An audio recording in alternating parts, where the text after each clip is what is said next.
Hello உறவுகளே, எல்லாம் எப்படி இருக்கீங்க? இன்றைக்கி அமாவாசைன்றதுனால நான் கோஸ் கூட்டு அவரைக்காய் பொரியல் தான் பண்ண போகிறேன். கோஸுக்கு கடுகு போட்டிருக்கேன். அதே மாதிரி தக்காளி அரிஞ்சு வச்சுருக்கேன். தக்காளி போட போகிறேன். ஏன்னா இன்றைக்கி அமாவாசைக்கு வெங்காயம் போடக்கூடாது. அதனால் நான் தக்காளி பச்சை மிளகாய் போட்டு வதக்குறேன். அமாவாசைக்கு நாங்கள் வெங்காயமே சேர்க்க மாட்டோம். இதை போட்டுட்டு நல்லா வதங்கினோன்னு இதில் கொஞ்சம் காரத்தூளை போட்டுருவேன். ஏன்னா மிளகாத்தூளில் கொஞ்சம் காரம் இல்லை, அதனால் கொஞ்சம் காரத்தூள் போட்டுக்குவேன். மிளகாத்தூளை குறைச்சிருவேன். இது வதங்கினோன்னே கோஸை போட்டு கருவேப்பிலை கொஞ்சம் போட்டு அதுக்கப்புறம் பருப்பை எடுத்து ஊற்றுவேன். இறக்கும்போது தேங்காய் போடுவேன்.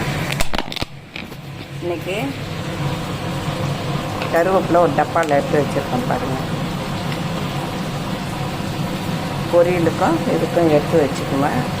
ஏன்னா இது எங்கள் தோட்டத்துலேயே இருக்குது. கருவேப்பிலை 2 மரம் இருக்குது. அதனால் அதுலேருந்து 2 நாளைக்கு ஒரு தடவை உடச்சி வச்சுக்குவேன். இப்போ தக்காளி வதங்கிட்டுருக்கு. அதுக்குள்ளே கருவேப்பிலையை போட்டுட்டு கோஸை போட்டு கொஞ்சம் வதங்கட்டு அதுக்கப்புறம் நான் பருப்பு எடுத்து ஊற்றி கொஞ்சம் மிளகாத்தூள் உப்பு எல்லாத்தையும் போட்டு விட்ருவேன். அன்றைக்கி பூண்டு வெங்காயம் இதெல்லாம் நாங்கள் சேர்க்க மாட்டோம். இந்த அவரைக்காய் பொரியலுக்கும் போட்டு இதுக்கும் கருவேப்பிலை போட்டிருக்கேன். பாருங்கள்,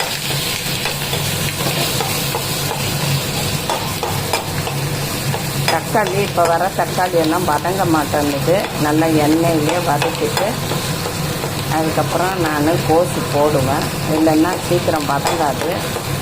போட்டுட்டு இப்போ கோஸ் போட போகிறேன். கோஸ் போட்டு 2 வதக்கு வதக்கிட்டு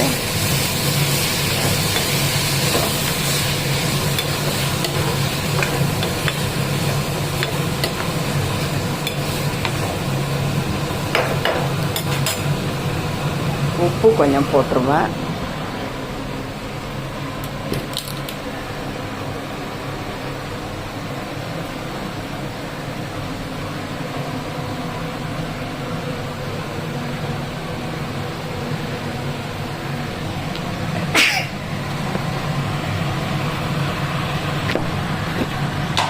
உப்பு கொஞ்சம் போட போகிறேன். அப்போ தான் வதங்கும். குழம்புக்கு தகுந்த உப்பை போட்டுக்குவேன். போட்டுட்டு